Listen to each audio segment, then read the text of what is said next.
Hey guys, anybody's here? Now I think you can see me.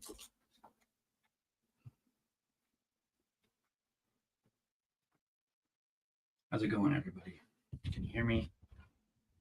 Not without this.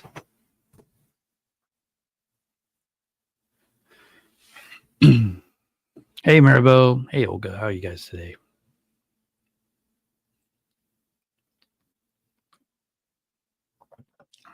So, yeah, I almost decided to take a nap instead, but I'm glad I didn't. I've been working on a bunch of shorts. I'm trying to get like 30 of them done.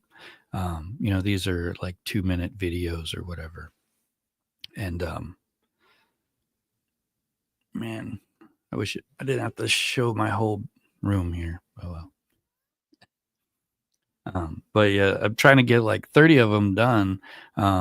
They're like, uh, they're easy to write, they're easy to record, but um, to actually edit them, it takes a long time. So I'm trying to build up a library of them so that I can start, getting them done over time and then eventually start posting them daily, kind of like I do with my trivia.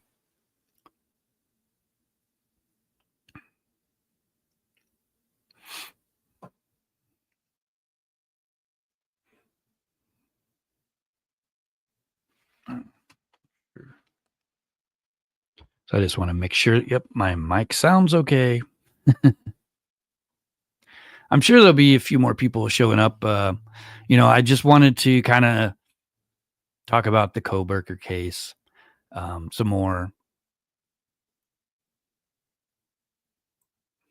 I finally watched the Dateline documentary the other day. I think it was last weekend.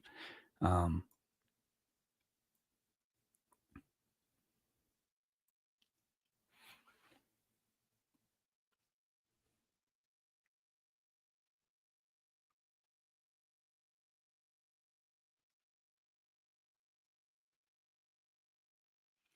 so, what have you guys been up to this week?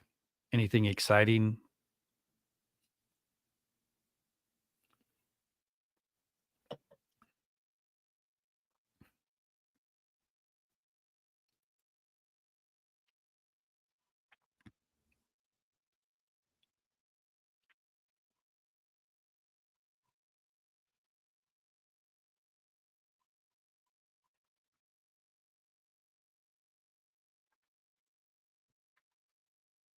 So, I had planned on making a short just for this live stream, but I didn't get around to it. But I've got the script done. Baseball. I used to love baseball. Hey Heidi, how's it going?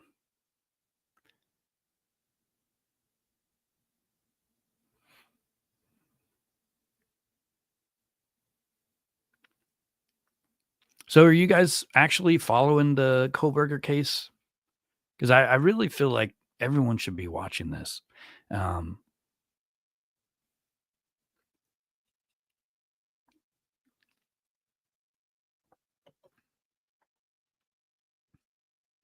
oh, that's fun. Maribel says she's been watching her grandson play Little League. And, when I was a kid, I was the worst player on the team. Um, but I used to go and then, buy the like candy and stuff like that. It was a lot of fun.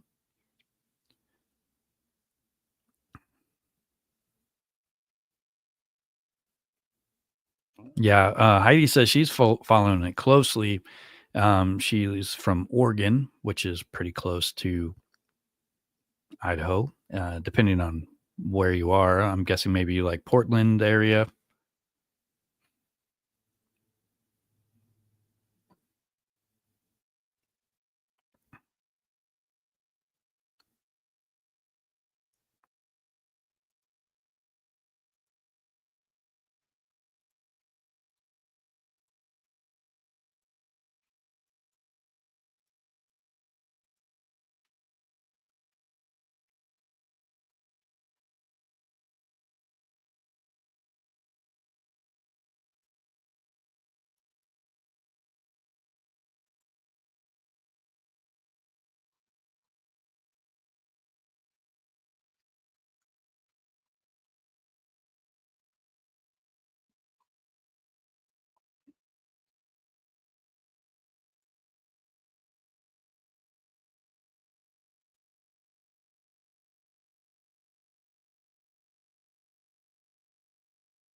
Oops, sorry guys. I have a couple of programs open that I probably should close so that StreamYard doesn't break.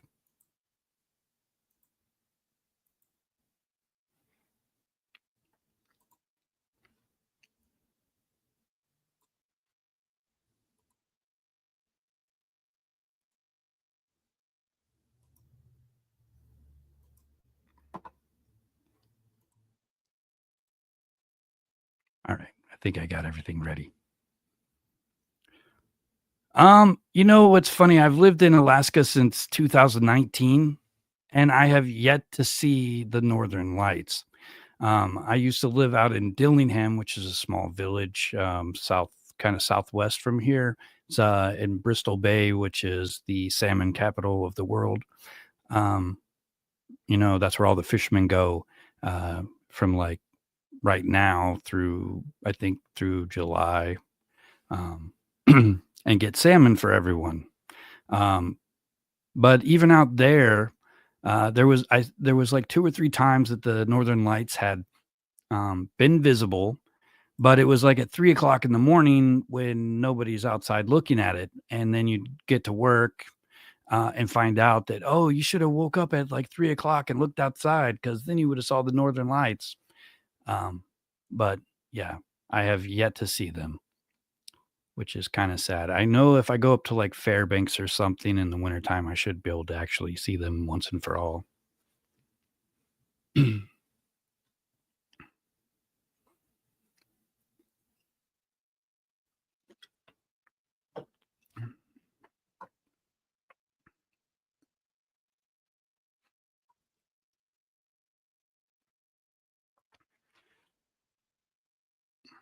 All right, guys. So I guess I'm just going to go ahead and start. Um,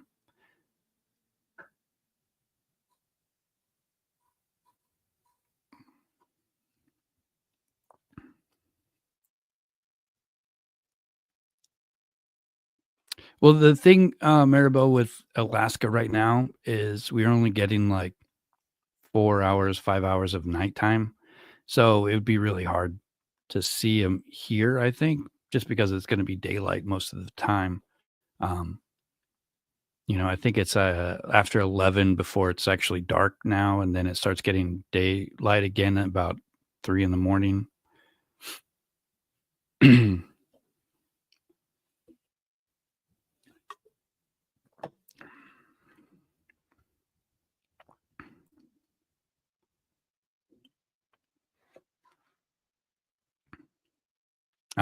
That's the other thing that happens here a lot too. The clouds kind of ruin it. Like every time, like there's an app you can download that tells you when to expect to see the northern lights and where. But just because you have the chance to see them doesn't mean you actually get to because of cloud cover. But you never know; they might clear out.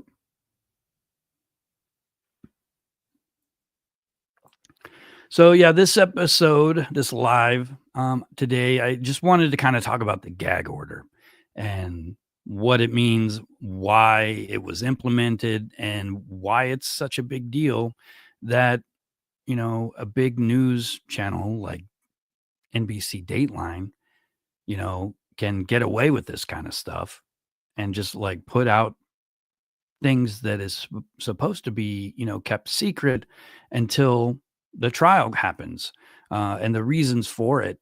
Um, because, the jury is supposed to be impartial. It's like the right of every American citizen. And it's very important that there isn't a lot of rumors going on that, it kind of messes with your jury pool. If everyone has already heard everything in that Dateline documentary, they're going to be thinking that Bryan Kohberger is guilty. And if you go into a trial with this in mind, I don't know what's going to happen. And I think at the very least, the smallest thing that could happen is this could end up being well, let's just say he was guilty. If Bryan Kohberger is guilty and he gets sentenced to life in prison or whatever. And then, because of this Dateline leak, he's got an opportunity for an appeal. And I think the appeal process is hard, but um, they may be able to prove that the jury wasn't impartial because of all of the rumors already circulating with all of the little pieces of information that keep coming out. And, as a citizen, I want to know all this stuff just like everyone else. But, I don't know. It's hard to, yeah. So I'll just kind of go through my notes here and just kind of talk about it a little bit. If you guys have any input or you want to help me by saying, hey, I got some more accurate information, I'd love to hear it. Because I don't know everything about this case. I've had like several days where I've gone through and kind of just like read everything I can about it, and then I forget about it for a week or two. And, I was thinking before we started today, I can't even remember the attorneys' names. And that makes me feel bad, like I didn't study. But I've been writing this thing about the gag order, and I don't know. I'll just kind of go through all of this, and hopefully I don't sound like an idiot or something.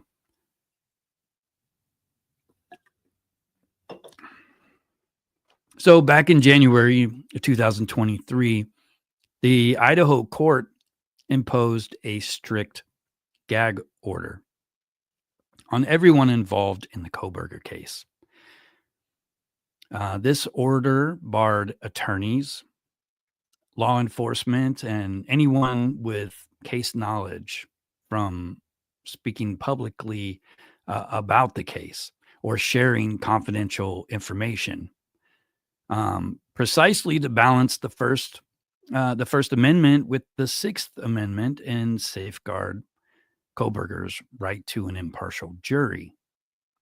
For over a year now, I think that order has largely been held.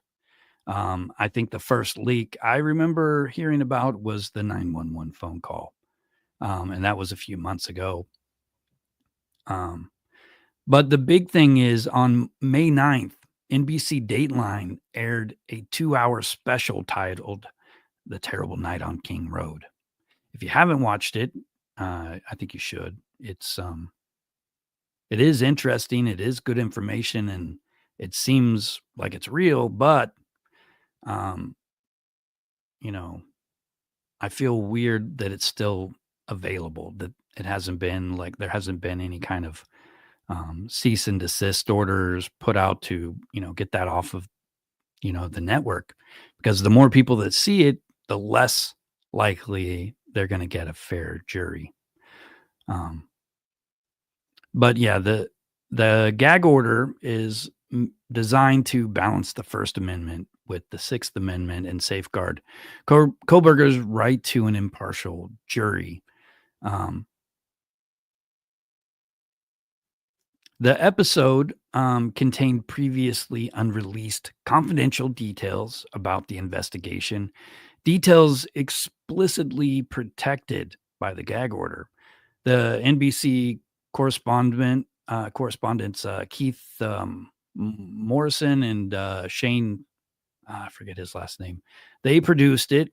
They said that they spent months on it, working on it, and that they relied on anonymous sources connected to the case to obtain the information. And see, that right there, with a big news network, they know the rules. They know what's at stake, but I don't think they care. They want views just like people on YouTube want views. They want, their story to be told first. But the Dateline leak quickly sparked outrage in the courthouse. Stephen Hippler, the Ada County judge who's overseeing the trial, noted a court filing that it appears someone violated the gag order and by disseminating sensitive evidence to the media. So whose fault is it really? the person who leaked it, or the media? What do you guys think? I mean, a big network like NBC knows what they're doing. They can, I don't I don't know. I feel like what they did was wrong. Um, I don't know who they got the information from, or if one side, like maybe the defense or the prosecutor, put out the information on purpose, thinking that it might make their case easier to win or whatever. Um, but the judge said that these leaks potentially violate Kohberger's right to a fair trial. Um, the Dateline special divulged a trove of investigative findings. Bryan Kohberger's internet search history, phone records obtained by Dateline show Kohberger scoured the web for information on notorious serial killer Ted Bundy and repeatedly searched for pornography using disturbing keywords like forced, passed out, drugged, sleeping. These searches occurred in the weeks before and after the murders. So I don't know how far they looked back into his search history or, what was available for them to find, but it just seems odd that they only have this information for like 2 weeks before and 2 weeks after. Hey, Lauren, glad you can make it.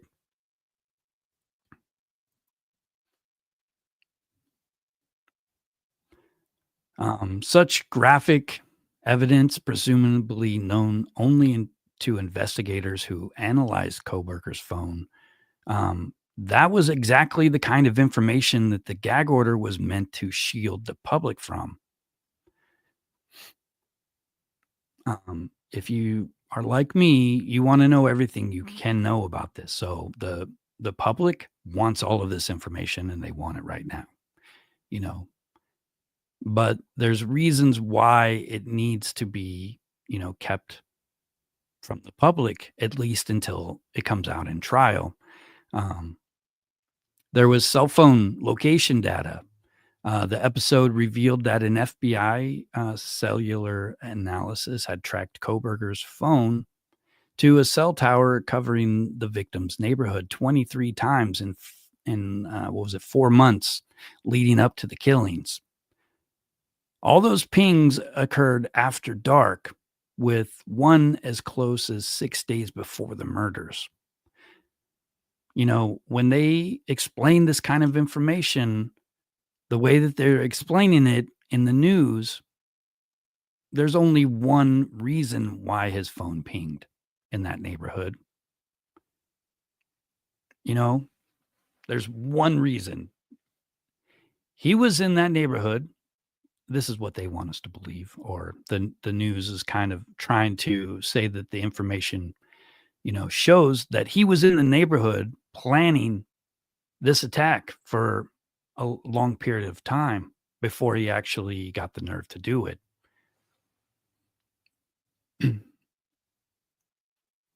But they seem to have placed him within 100 feet of the home. And, I've read information on phone pings, and they're not always that accurate. Like, there's like a rough idea of where it is, but you got like a circle blob in an area with a radius, and that's, um, I, I don't know. I mean, yeah. What do you guys think? Does the evidence that you've seen already in the news make it seem like Kohberger is the murderer?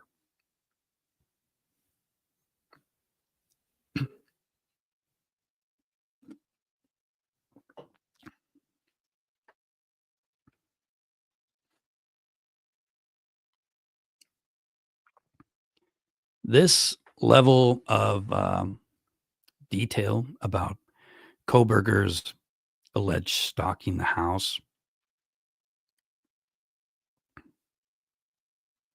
What do you mean, Maribel? You're ignoring what ploy? What I miss here. Hey, Ron. Hey, Cuff You. Yeah, Ron, I'm just kind of going over have you seen the Dateline documentary yet? It's on Peacock. You guys could watch it. It's still there. It hasn't been taken down like it probably should have been, right away. But I'm kind of just going over what they found and showed the public in that Dateline um, documentary. And right now we're talking about the pings. So there was 23 late night visits to that neighborhood, and they're saying that he was within 100 feet from their actual house on multiple occasions.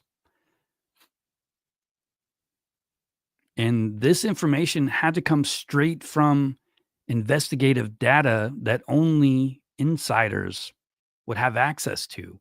So this is definitely leaked information. There's the new surveillance video that I'm sure you guys have seen if you are following this case.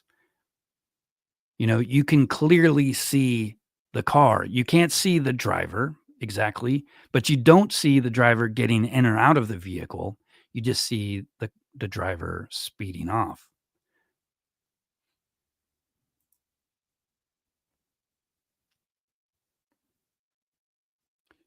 This was probably the most dramatic disclosure, was that security cam footage. Dateline seems to have obtained it from a neighbor's house near the crime scene.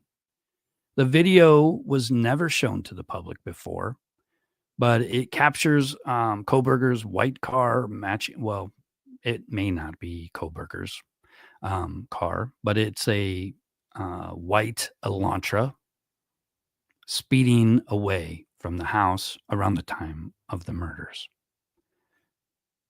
According to Dateline's account, the car made pass after pass, as if casing the area, and then finally pulls up into what would have to have been 1122 King Road. That's the victim's address, and then disappears from the camera view. Exactly 13 minutes later, that car speeds away, and it looks like he's like possibly going to crash as he speeds around the corner. And then he's not seen again. Investigators had long pointed to a white Elantra as a critical clue, but the public had never seen a video like this. And see, if you think about it as evidence, if this was some evidence that the prosecutor wanted the jury to see to make their case, I don't know what's going to happen with the. Let me see if I can find Hey, Cuffy says she hasn't seen that video. Let me see if I can find. I really don't like playing other people's videos on my streams because I always get like dinged with copyrighted music and stuff. But let me see what I can find here.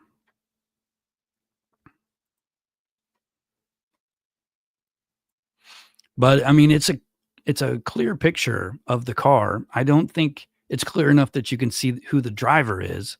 But the one thing I notice for sure is that you don't see anybody getting in or out of the car. But it's implied. This house just steps from campus.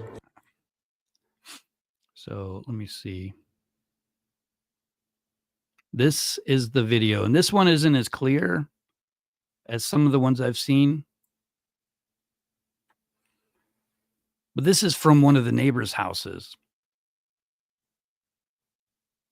And this is supposedly Kohberger driving around the neighborhood. Look at the timestamp there, 3:56.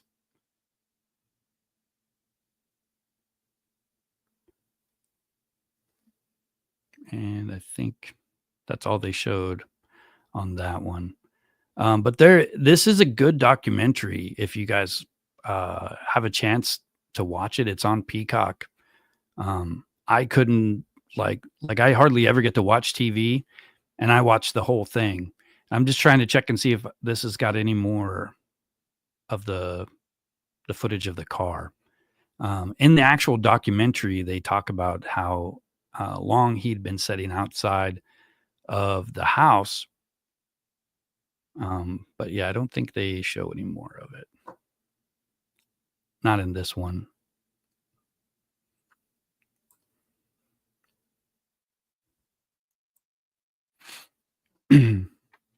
But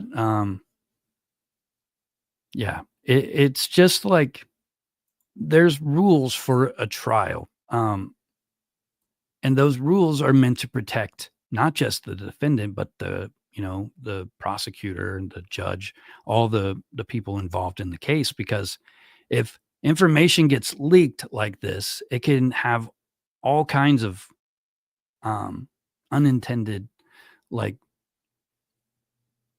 what if that video gets thrown out and the judge won't allow it to be shown to the jury?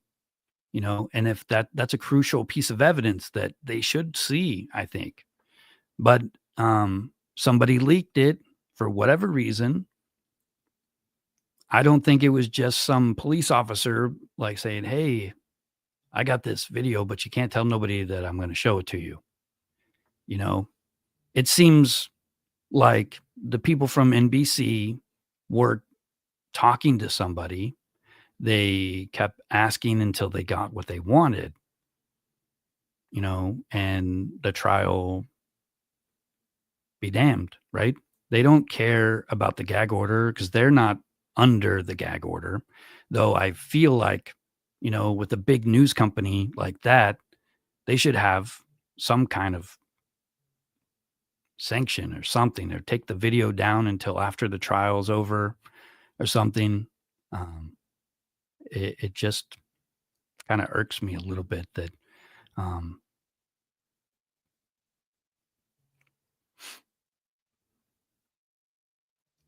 so, that car is a critical clue. Um, and it shows that somebody was there in that neighborhood for sure, and somebody left after the murders had happened. Was it Kohberger? I don't know. I mean, the evidence does look like he's guilty. I'll admit that. But when the actual trial happens, I don't know what everyone's going to say. I know the defense is supposed they submitted something about an alternate suspect, and I think here next week the prosecutor should file an answer, and then the court will make a ruling on whether or not there is an alternative suspect. So I'm really curious about that. I don't remember the exact date, but I think it was like I want to say the 6th or the 7th or something that it's supposed to be done, and then like a week after that, a decision should be made because this trial is coming up.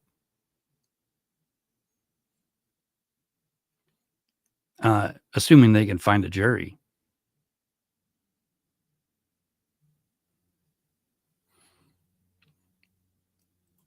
Um, some of the other stuff that came out in this Dateline broadcast was the graphic crime scene details. There's new details that we have never heard before. We've wondered about it, we've speculated about it, but we never knew for sure. The Dateline documentary described gruesome aspects of the crime scene, um, while specific descriptions in the episode were not fully quoted in the news report, but um, there was a lot more details than ever before known. Um,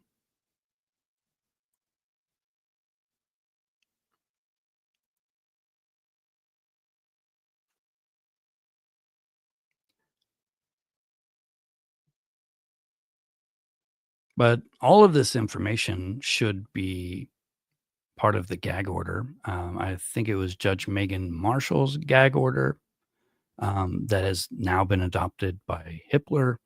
And the order forbids any extrajudicial statements about case evidence by attorneys, law enforcement, or agents of either side.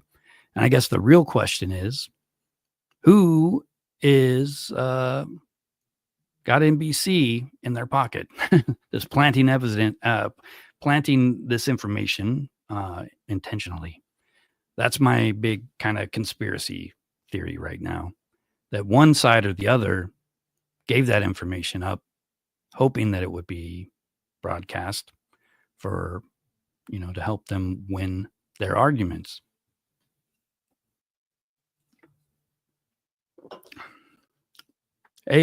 Critical Minds. Critical Minds says that video of the car is garbage. None of the cars they have on video are Bryan Kohberger's car. And the timestamp says 3:56. Let me look at it again. But this little clip that I have, I don't think it looks as clear as the one I saw in the documentary. Let me see what happens if I pull up Peacock here on my computer. Give me a second, guys.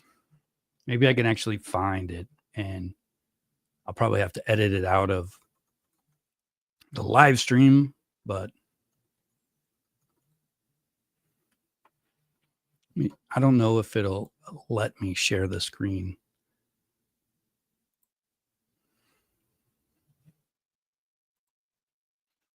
Assuming I can remember my login and stuff. And apparently I can't.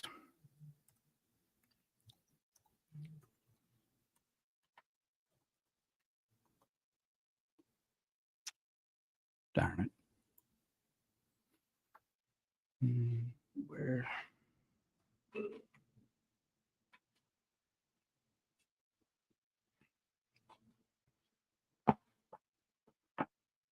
Let me see. I'm looking at this is what I watch my TV on.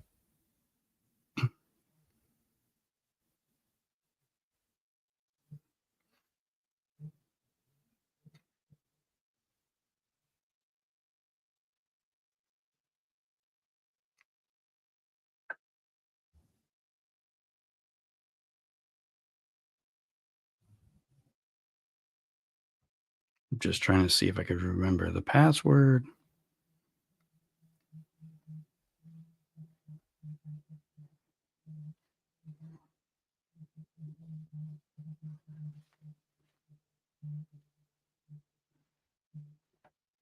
Okay. I think I got it.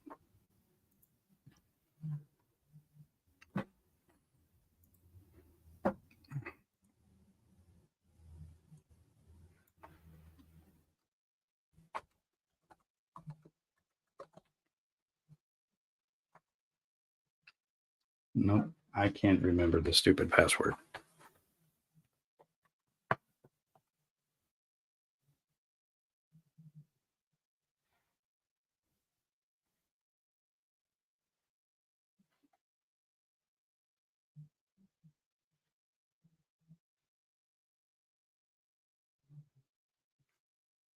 Yeah, that sucks. Now I can't even log back in. Oh, nope, that should be the right password. Give me 2 more seconds here, guys.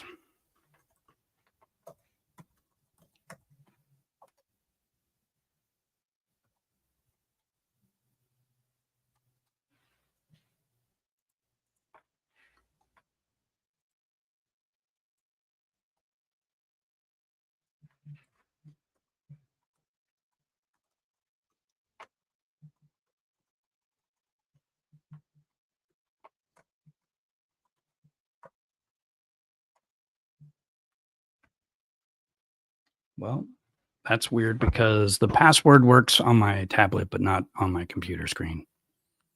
Let me see. Maybe I could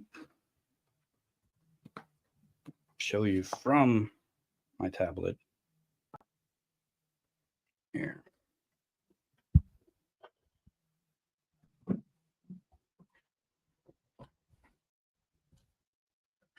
shoot.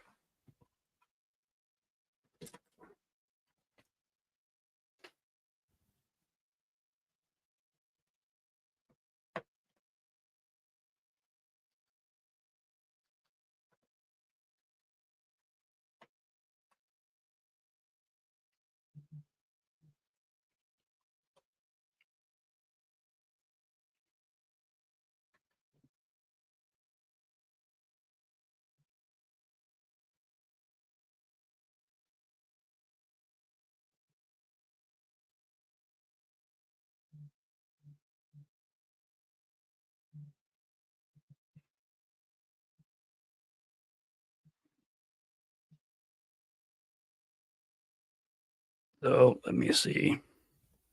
Man, it's just not my day. I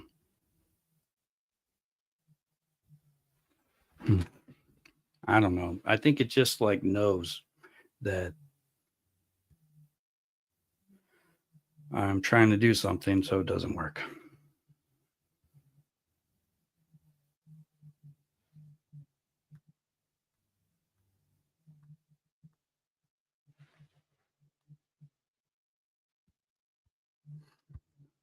Last try, and then I'm just going to keep going because, oh, I think it's going to work. Tonight, a Dateline exclusive. All I could think about was the kids. So I'm just going to try to get to the part with the video, which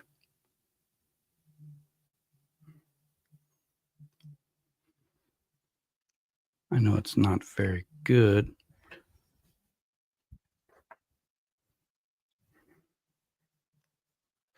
So, but see, this is 406 and this is 420. And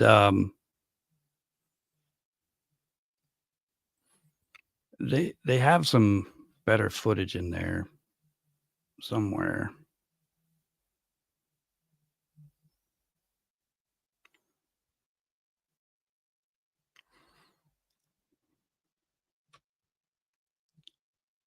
But I recommend you guys watching this.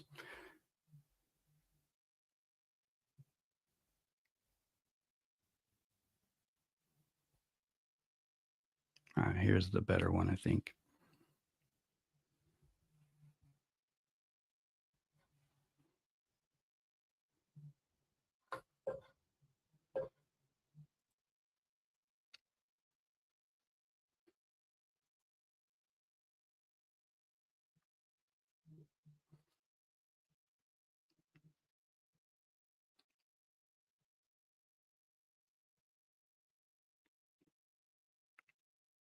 And you know what? I bet it's reading it backwards for you guys, isn't it?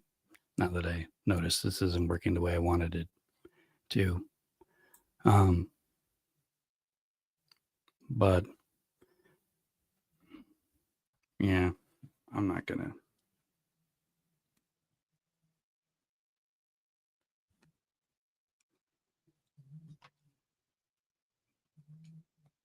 So if you guys can get some, to watch this thing, the video that they're talking about, the guy was sitting there for 15 minutes during the time of the murders, is about 39 minutes into it.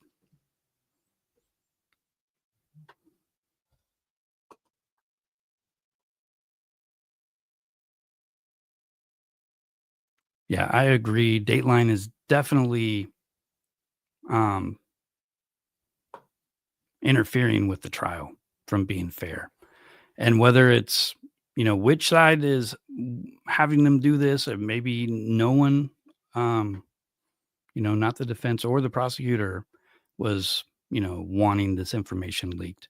It could have just been Dateline thinking that, they have the right to share this information regardless of what happens in the trial.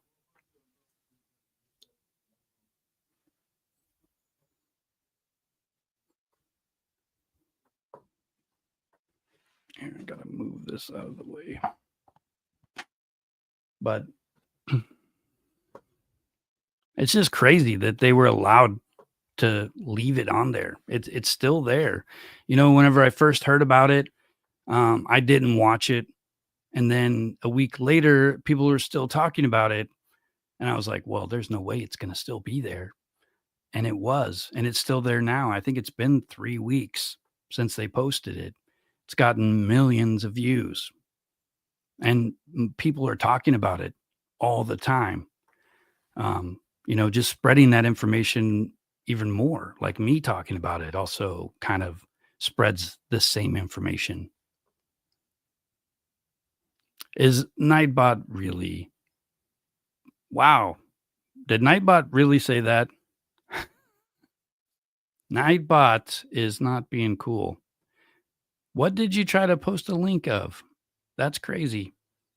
I don't have any like I don't know what they're called, filters or anything set up for Nightbot. So this is just like standard Nightbot stuff.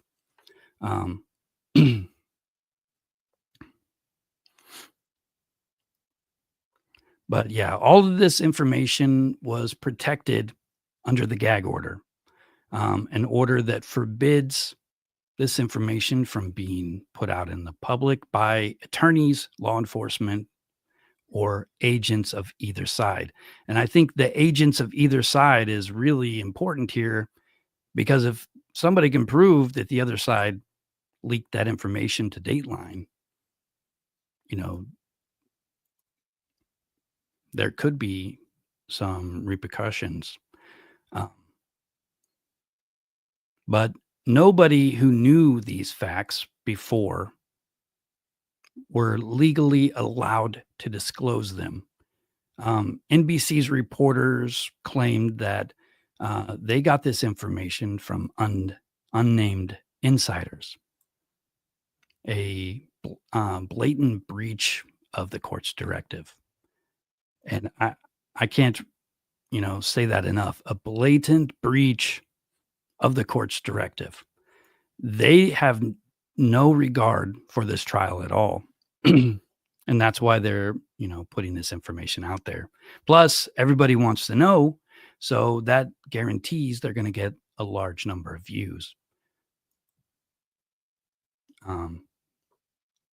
The Dateline special itself underscored the secret nature of its revelations, with the program repeatedly emphasizing that this was non-public information from sources close to the investigation.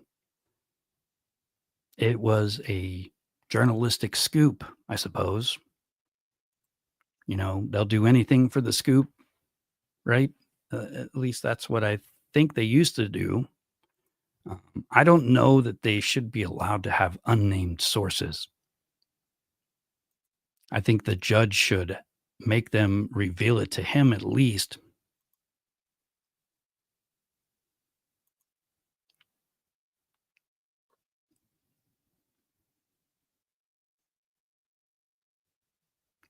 It just makes it easier for an appeal later, at the very least.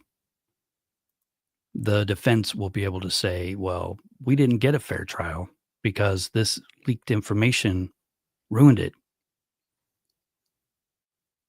The jury came to court, with this idea in their head already that Kohberger is guilty because this information makes him look guilty.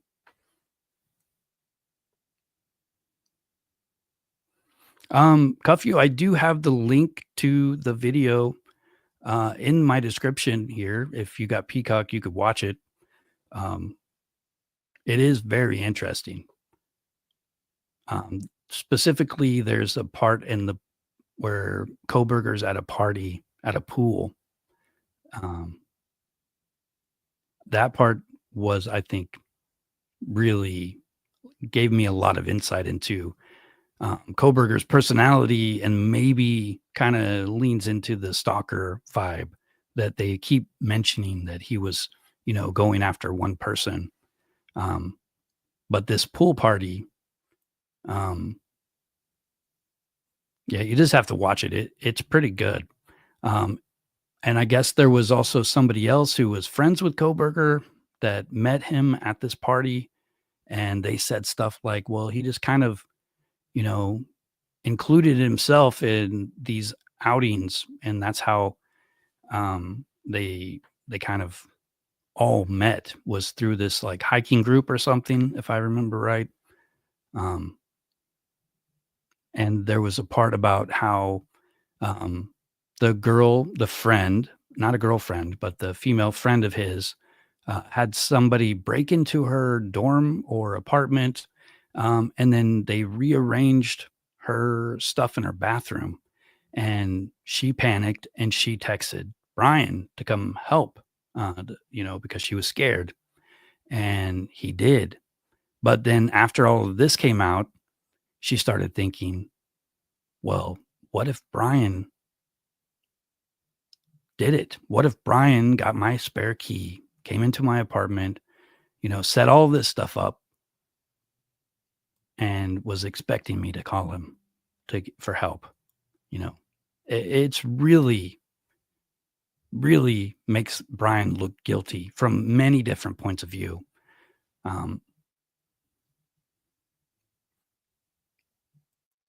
So after this happened, I think on May 15th, Judge Hippler convened an emergency discussion during a pretrial hearing.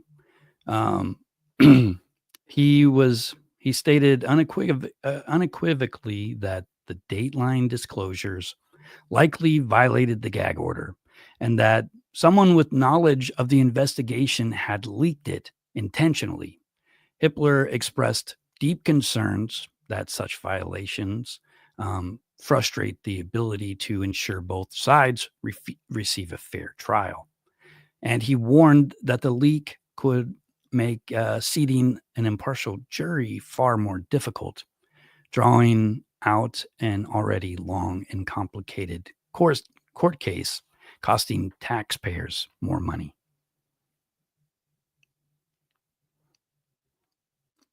Missy says that Peacock doesn't show the original version. So I wonder what this version is now, because the one I saw was pretty had a lot of specific details. Specifically, like I said, the friend of his who had somebody break into her apartment and kind of rearrange things in her bathroom. And, nothing seemed to be taken, but everything was like lined up in a row or something in her bathroom. And, they talked about how Kohberger, in the white Elantra, sat outside of the house the car was there for at least 15 or 18 minutes or something. So if there is an edited version, I wonder which version I watched. So I think now I need to watch it again. Does anybody know what was edited out? Did any of you guys actually watch this when it first came out?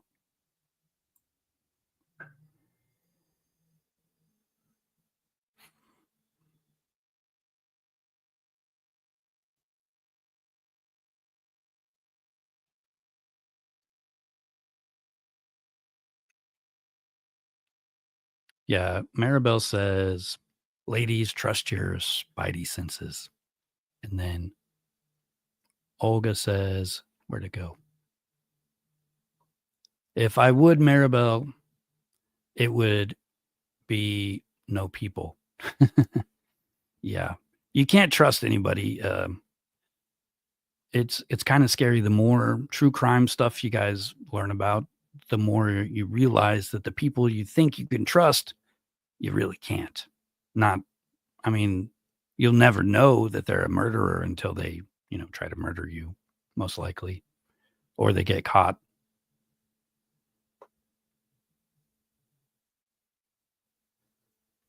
Cutfew says, I think I missed part of what this is about, but she says this guy is like the fastest stalker, fastest killer known in history.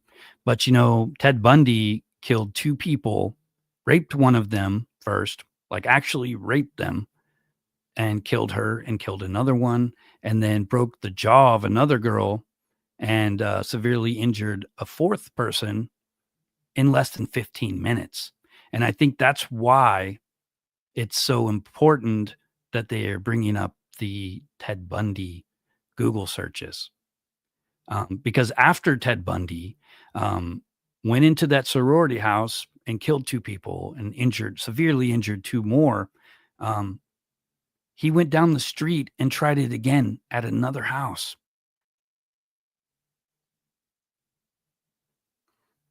So if Bryan Kohberger was like a Ted Bundy fan, like they're kind of implying, maybe he really was trying to, outdo Ted Bundy. Ted Bundy couldn't do 4 people in a night. He only got 2. I think that's why they keep talking about it, the Bundy searches. But he is a criminology student. He's got a master's degree in criminology, so he has reason to be studying these things. And even if he didn't have those things, look at all of the true crime channels on YouTube alone. There's hundreds and thousands of them. And as far as I know, nobody's, also a murderer.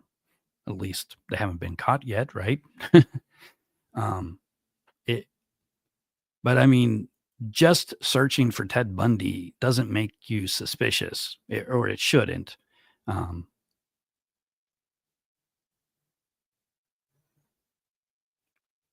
But yeah, so Judge Hippler did take a couple of concrete steps to kind of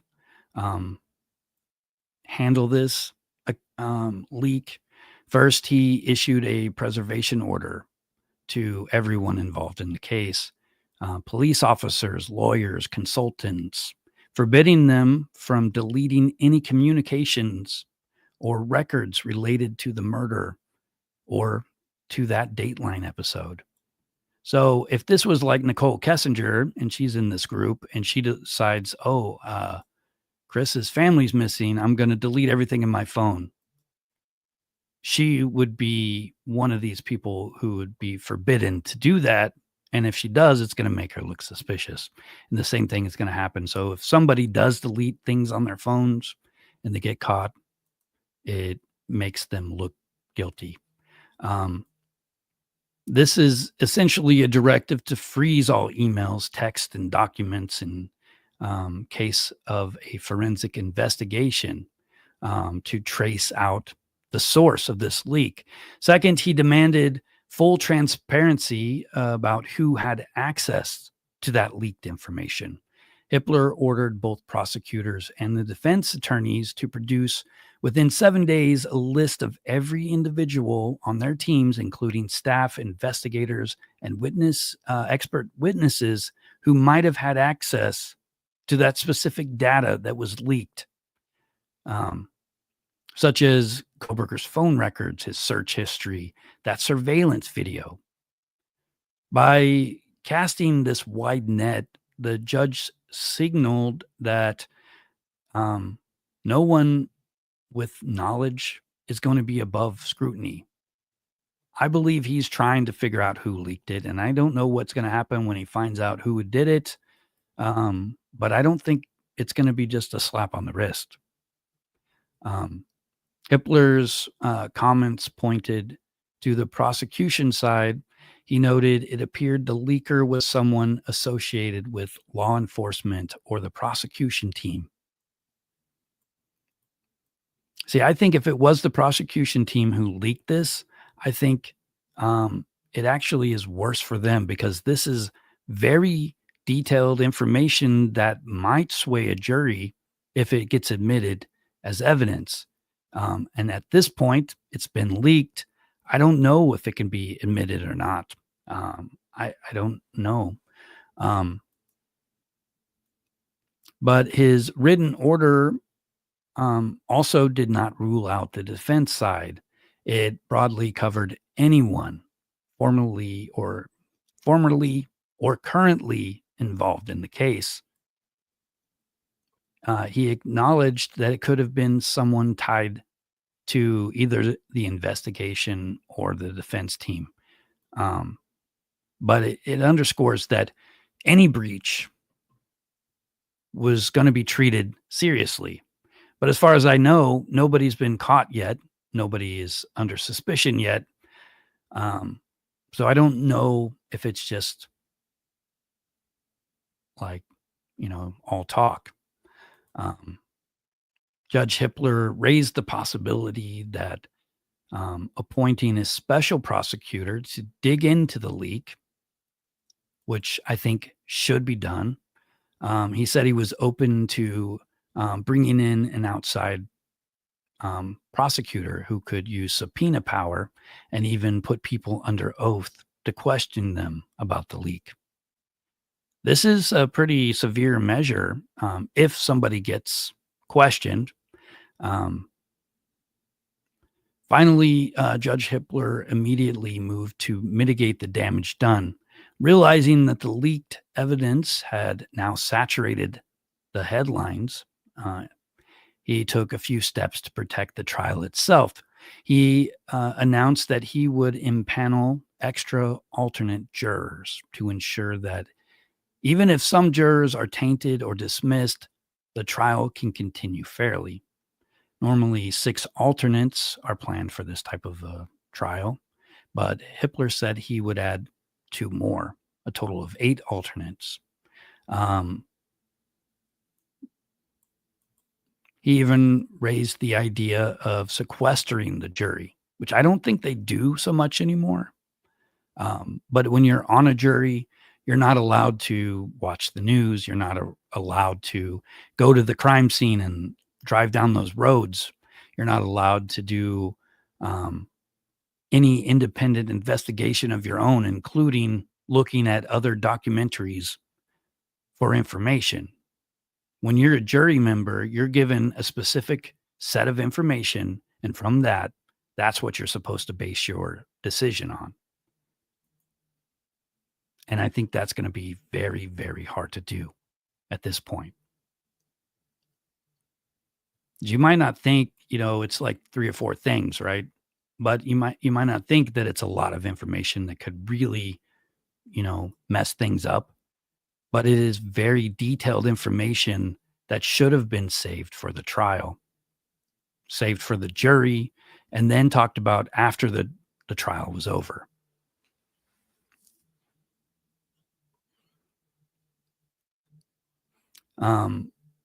So it's also important to note that while the jury can punish the leaker, NBC News itself is not directly subject to the gag order.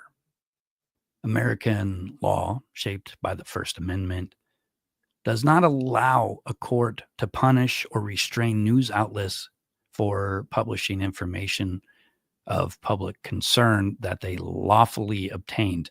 And see, when you think about this, lawfully obtained information, was this lawfully obtained? If somebody gave it to them knowing that they weren't supposed to, and obviously NBC News knew that they weren't supposed to give them that information. There's a famous case, Nebraska Press versus Stuart in 1976. The U.S. Supreme Court virtually prohibited gag orders on the press, calling prior restraints one of the most extraordinary remedies known to our jurisprudence. Instead, gag orders like Idaho's apply to the participants of the case, not the journalists. Here, I'll just put this in the chat so you guys can see it and Google it if you want.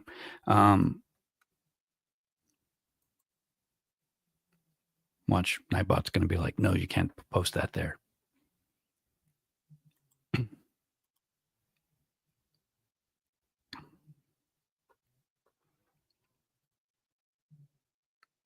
So does the leak jeopardize Kohberger's right to a fair trial?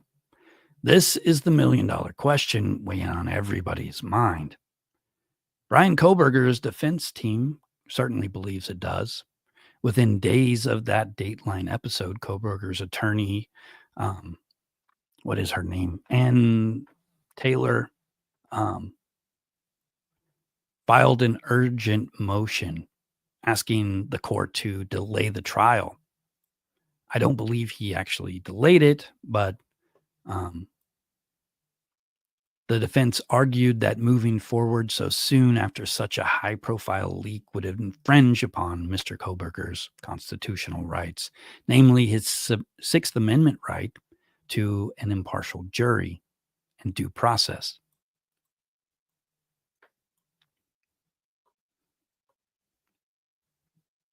That motion was 40 pages, by the way. It's kind of crazy. And in it, it pointed out that the Dateline special was highly prejudicial towards Kohberger. It splashed inflammatory allegations and evidence into the public view just 2 months before jurors were set to be picked. So any potential juror who saw or heard the Dateline report might form fixed ideas about Kohberger's guilt. You know, honestly, I believe I already had an opinion with the little information that I had. My opinion started changing after I heard that 911 call, and I found out that it took them 8 hours before they called 911. But I still believe, I think I still believe that he does seem guilty. If you look at other things, he seems guilty. If you look at the fact that he's there, I mean, they were talking about phone pings long before the Dateline link. They were talking about alibis, why he was supposedly in this Moscow, area on multiple times before that Dateline leak. He was saying he was out there stargazing, and that's why he would go to Moscow. Which I've heard, if you actually go there, it is very good for stargazing because it's kind of far away from. It's real easy to get out of the city lights and stuff. But on that particular day, it was cloudy and drizzly.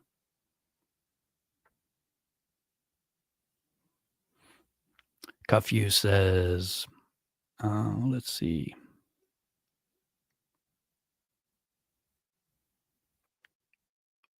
I'm trying to see what you guys are talking about. Sorry, guys. Cuffew says, in today's world, you can never, ever convince me that they think the jurors are not going to go home and get directly on their computers or their neighbors' computers. And I'm kind of with you there. But if they get caught, they will get, it could cause a mistrial. A murderer could go free. If something like this does happen and it's proven, it can cause a mistrial.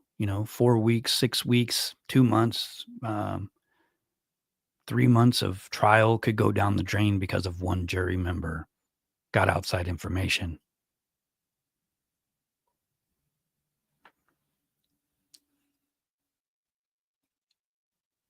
But I guess if you're the defendant, sometimes that could work in your favor.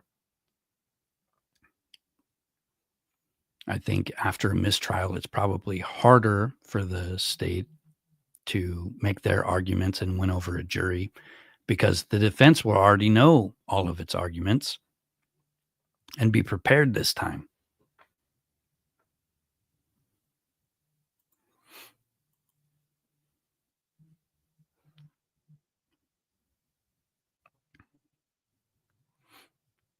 But the defense claims that they need more time to prepare for this complex capital murder trial. They only received voluminous discovery from prosecutors, including the DNA evidence and pages of reports, and claimed that rushing to trial by August would undermine Kohberger's right to effective counsel. Any conviction and sentence resulting from a capital trial beginning in August 25 will be unconstitutionally imposed and vulnerable to reversal. That means they're already looking at an appeal process. I've never really seen an appeal case, but I imagine it's really hard to overturn something, especially in a murder trial. But it is possible. It has happened before. But beyond the defense's arguments, legal experts are divided on just how much the Dateline episode endangers the fairness of Kohberger's trial. Many agree that it's a serious breach.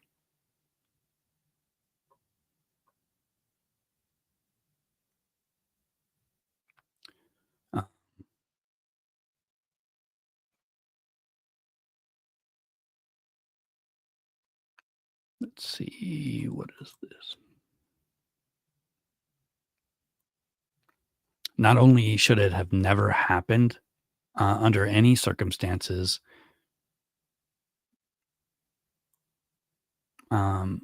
Edwina Elcox is a criminal defense attorney from Boise, and she who has tried cases in front of Judge Hippler before, and he believes that the judge is taking it very seriously and will absolutely hold prosecutors and law enforcement accountable.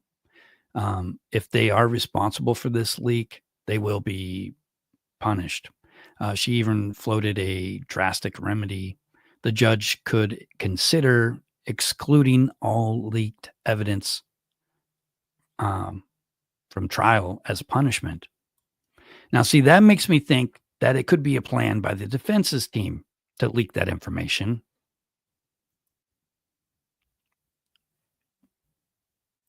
It's just,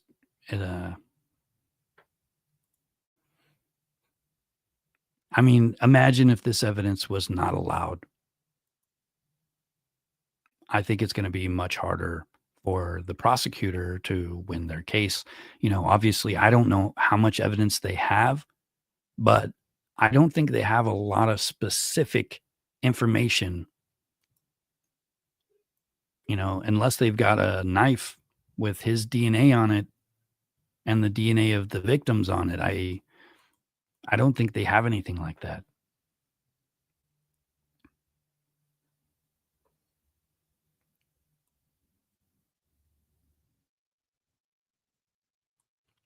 Other experts emphasize that the risk to the jury pool is imminent. Joseph Scott Morgan, he's a forensics professor. He noted that Ada County, Idaho, where the trial is going to be held, isn't a huge metropolitan area. So the problem is you're not going to have a huge jury pool to pull from. It's not like you're in Manhattan and you have an unlimited pool of potential jurors there. And every day that this information is out there, it just gets more and more difficult to find a jury who hasn't already formed opinions.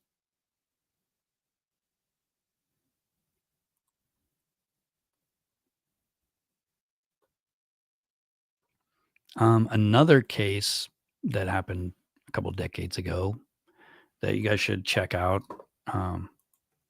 is Sheppard versus Maxwell.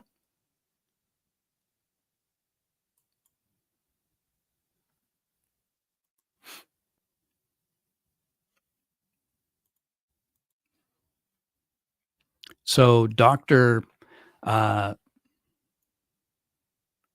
Sam Sheppard was a husband, a soon-to-be father. His wife was brutally killed, and he was accused of the crime. This isn't just a legal footnote. it's a personal tragedy. The media camped out in the courtroom and around the courtroom, printing headlines that painted this man guilty from day one.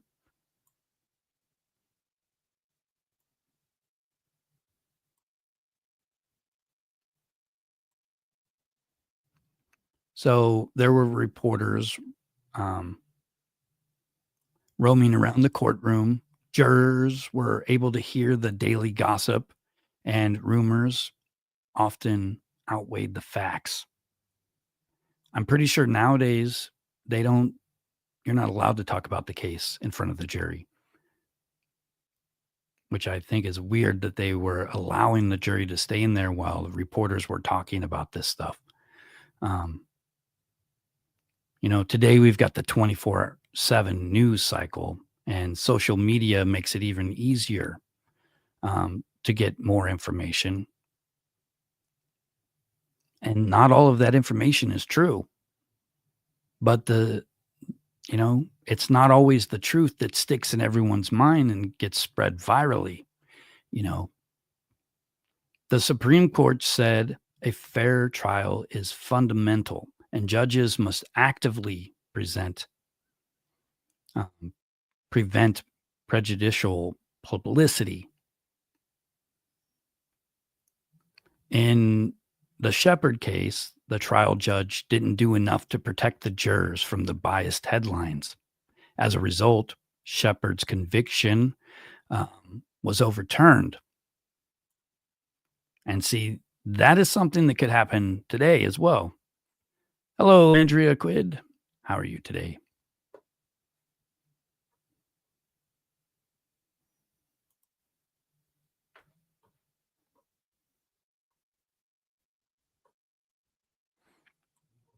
So the issue with this leaked information isn't about guilt or innocence. It's about making sure that the courtroom, not the newsroom, decides a person's fate.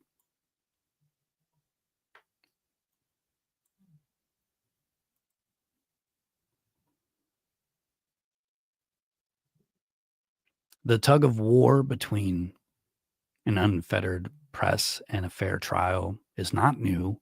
It's a reoccurring tension in American justice.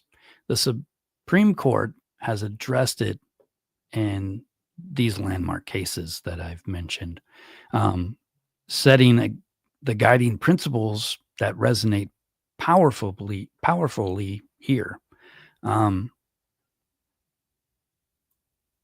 So the Dr. Sam Sheppard case happened in 1954, and it was a media circus. The press had a free rein in the courtroom. There were no rules about what they could or couldn't do or say.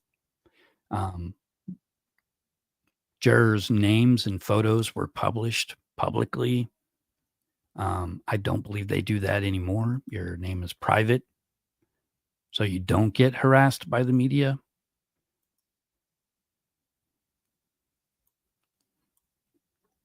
The Supreme Court overturned Sheppard's conviction, ruling that the trial judge failed to protect the defendant's Sixth Amendment rights. And in the face of a massive pretrial and during trial publicity, in a stern rebuke, the court said, when the press coverage becomes circus-like, judges must step in with measures to ensure the trial remains fair. That could be changing the venue, which they've already done once, sequestering jurors, locking them in a hotel room where they don't have access to their phones and their computers. I wouldn't want to be on a jury locked in a room. It'd be like, what did they say this trial is going to take? A couple months? That's insanity. Not only do you're not getting paid for this length of time, you're getting a small amount of money. You're losing money every day, performing your civic duty to be a juror.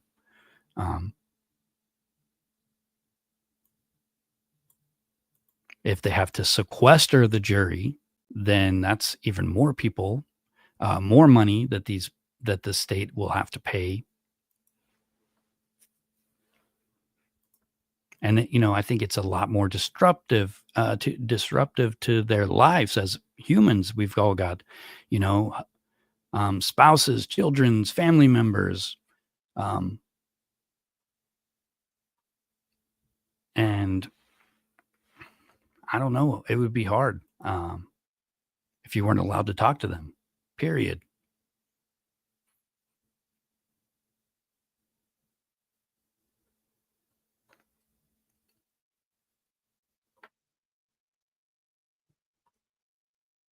There's other cases too, like Gentile versus State Bar of Nevada.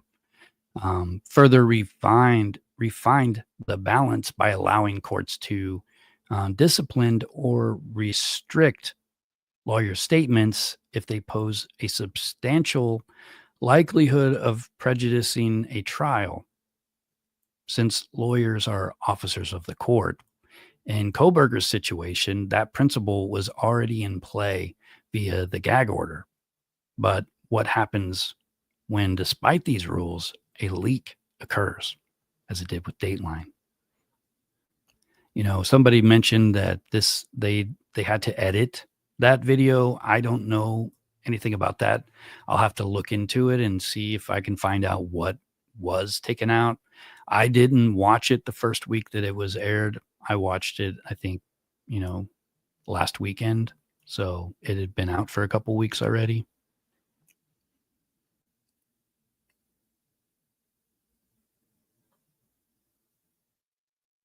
But this Dateline leak has ignited a broader public and media world conversation.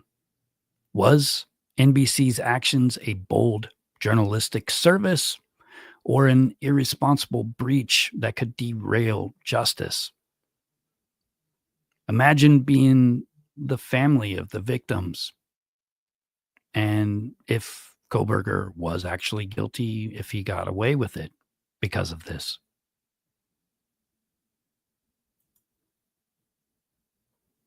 I suspect that even if he was found not guilty, the families already have it made up their minds that he's guilty, and they might find it unfair. But if there is another suspect, and that suspect is still out there, it's hard. It's kind of hard to say what's going to happen. Maybe it's not as bad as I think.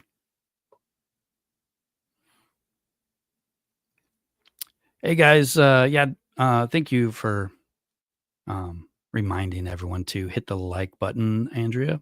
But yeah, if you can go ahead and hit the like button, and let the YouTube algorithm know that you like this topic.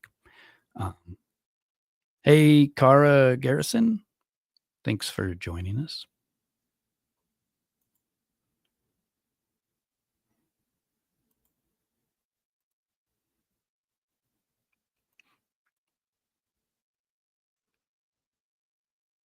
So there is media ethics, being questioned right now. Journalists face a tough moral choice in situations like this. On one hand, they have a duty to inform the public, right? But in the Kohberger case, it's undoubtedly going to be there's going to be a great public interest in that information.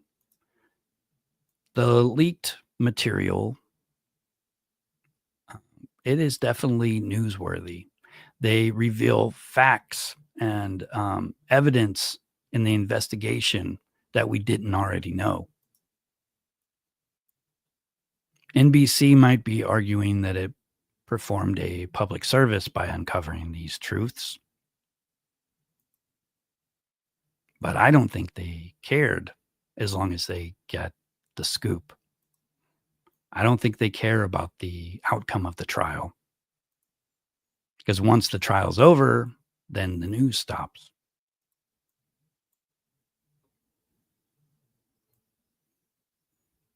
A cornerstone of ethical journalism is to minimize harm. Broadcasting sensitive evidence before a trial can cause harm. It can complicate the legal processes, as we're seeing right now. It can cause force delays, and it could possibly contribute to a miscarriage of justice. Many journalists are watching this story nervously. The media outlets have been covering the Kohberger case, just like many other people like me, just regular people are covering this case.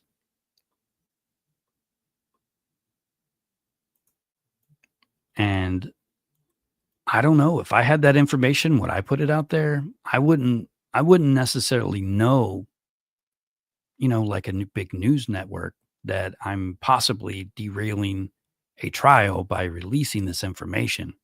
I wouldn't know that. I mean, I know it now, that it's possible.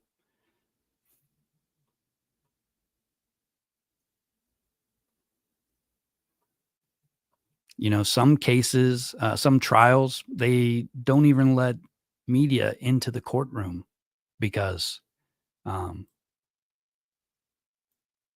they don't want a circus in the courtroom. They don't want rumors being spread. And I think as of right now, the trial is expected to be live streamed, but that could change.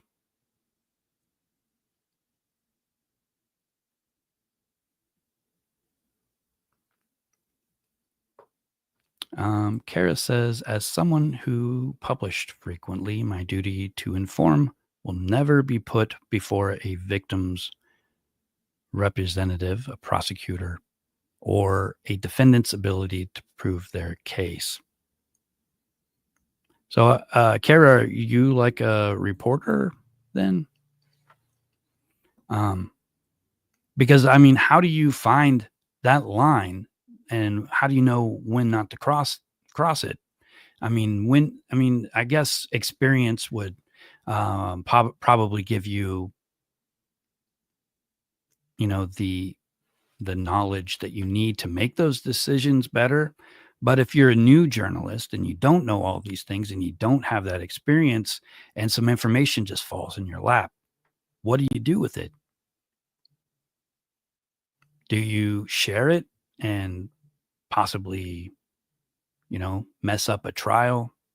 Or do you publish it so that you finally get your name mentioned in the news? Or, it seems like NBC would know that this information definitely makes Kohberger look guilty. And if they thought similarly to Kara here, it's going to hurt his ability to prove his case with that information out there. Any potential juror is going to be biased if they've seen this information. And, the court is going to question the jury, the potential jurors, and then the attorneys are going to go through and pick which ones they like, which ones that they want, taken off the jury before it even starts. And these are going to be just, like gut instincts. There's really, I don't think, if somebody's like, well, I was involved in a violent crime where one of my family members was murdered, the prosecutor is going to want them on their jury, but the defense isn't going to want them on their jury, and the judge is just there to kind of mediate and make sure the rules are followed, and that, something isn't done that could, that's not allowed to happen. Kara says that she is not affiliated with a specific media source. She does freelance. So, Kara, what do you think about the Dateline thing? Do you think that they hold the same kind of uh, ethical work ethic as you know, would because they clearly didn't care that it made Kohberger look guilty. I think they put it out there because it makes him look guilty. So, I mean, I'm not asking you to like put you on the spot or anything, but I'm just curious. Um, when and how, like, where's the line? Like, how could have Dateline, how, could Dateline have, shared this information differently and, kept, an unbiased kind of opinion of Bryan Kohberger? As far as I can tell, everything that they said makes him look a little bit more guilty. Like throughout the whole thing, just little by little, it just kind of it just kind of builds on everything before it, and it just keeps getting more and more evidence piling up that Kohberger's guilty. Like you almost have no choice but to think that after you watch that documentary.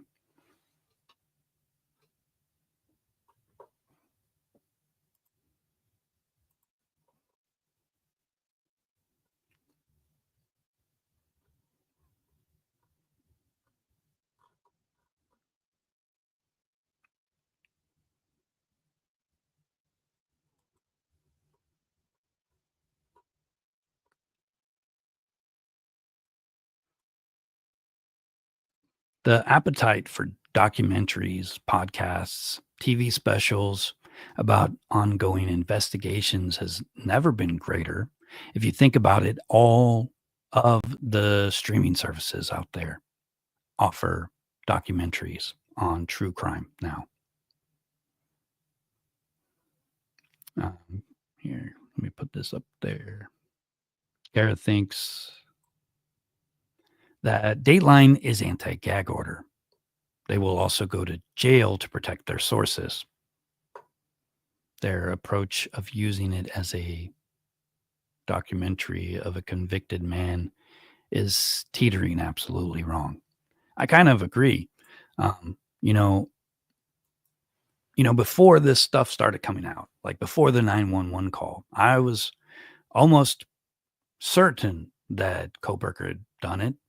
And I think in the back of my mind, I have always, had that idea that, well, if he didn't do it, I could change my opinion.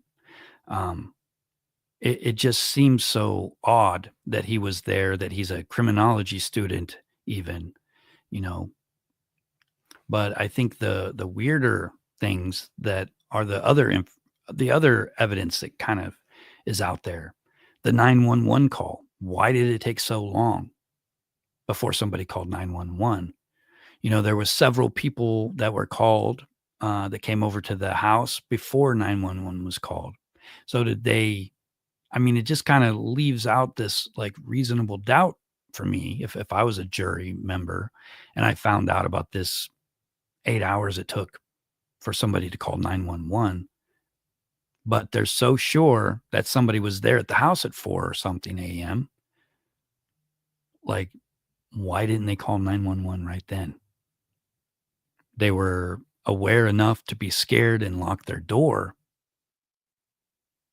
I don't know. I think if I was a defense attorney, those are things that I would kind of want to um, appeal to the jury so that they could kind of see the reasonable doubt.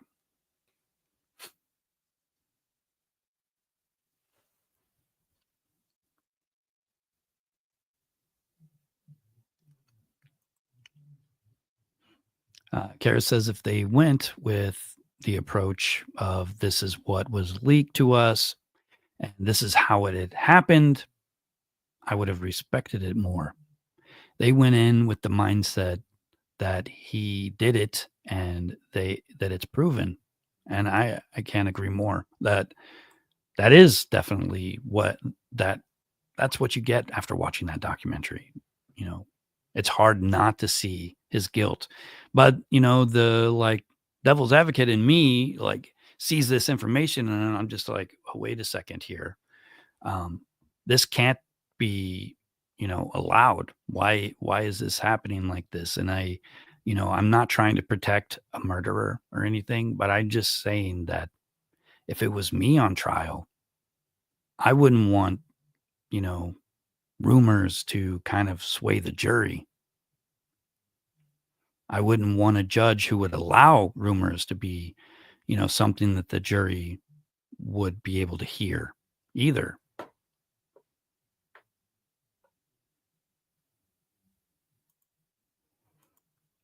But I think a line was definitely crossed when NBC decided to, release this information a couple months before the trial. And there is an ongoing debate about the role of true crime media in active cases.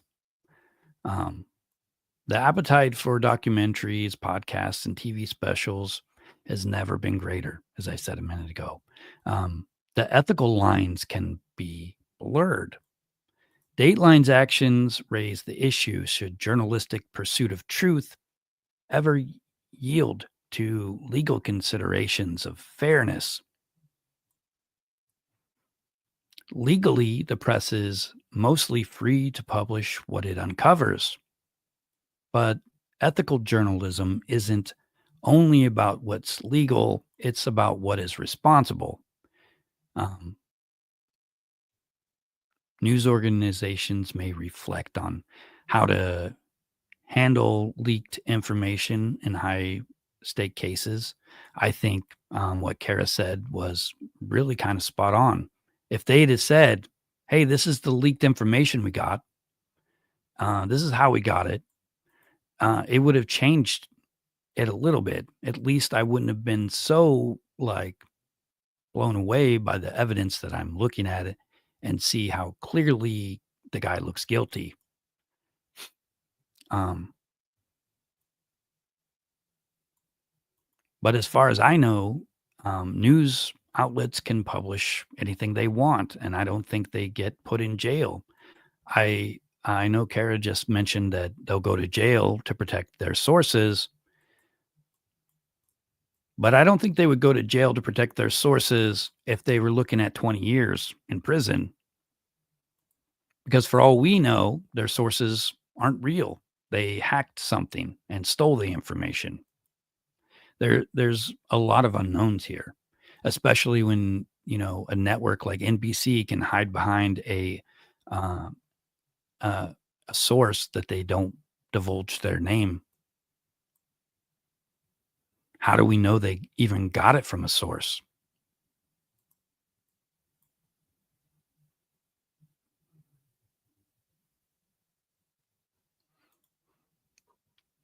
In the end, the Dateline leak controversy has become a very poignant narrative all on its own.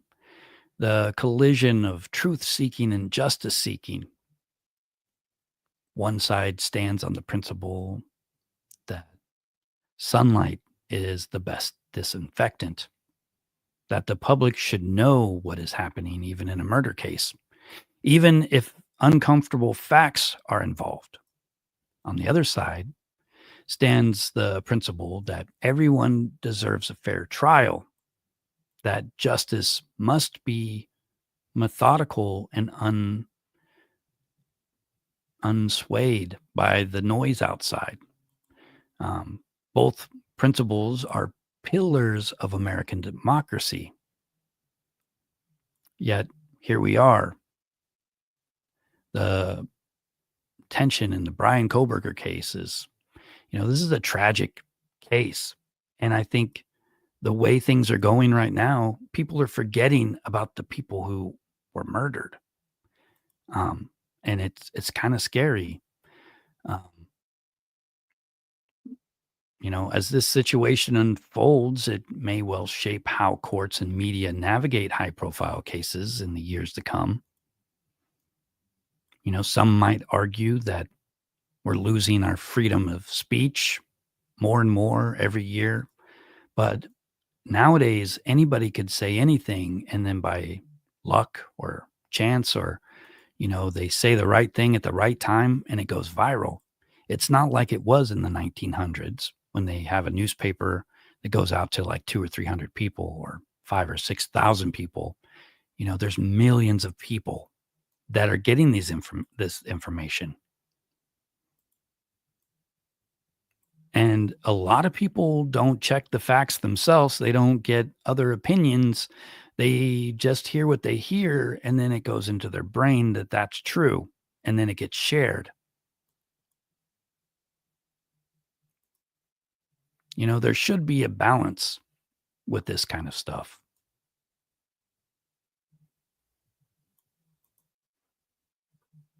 I think that if a large network like NBC wants to say we've got an unnamed source that's close to the case, there should be some kind of repercussion for them giving that information to the public, knowing that there's a gag order, knowing that the person who gave them the information isn't supposed to be sharing it.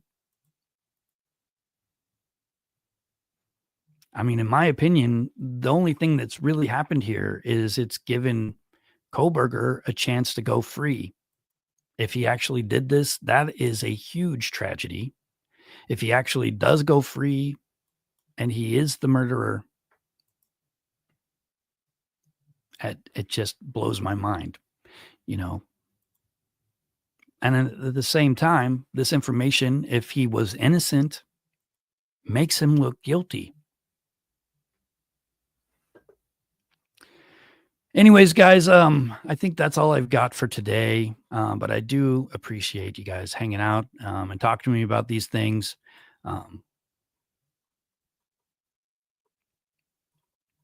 I really didn't know what I was going to talk about when I decided to do this. I just know that it's really bothered me with the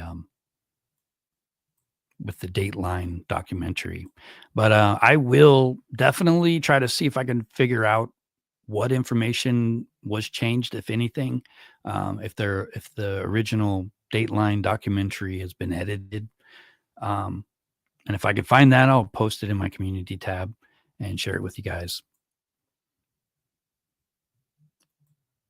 But once again, thank you all. Make sure you guys like and, also go back and click in the actual video after we're done here and hit the like button in that version as well, and leave comments there as well. Also, it'll help other people get to see my content, and maybe the things that I've said might resonate with somebody.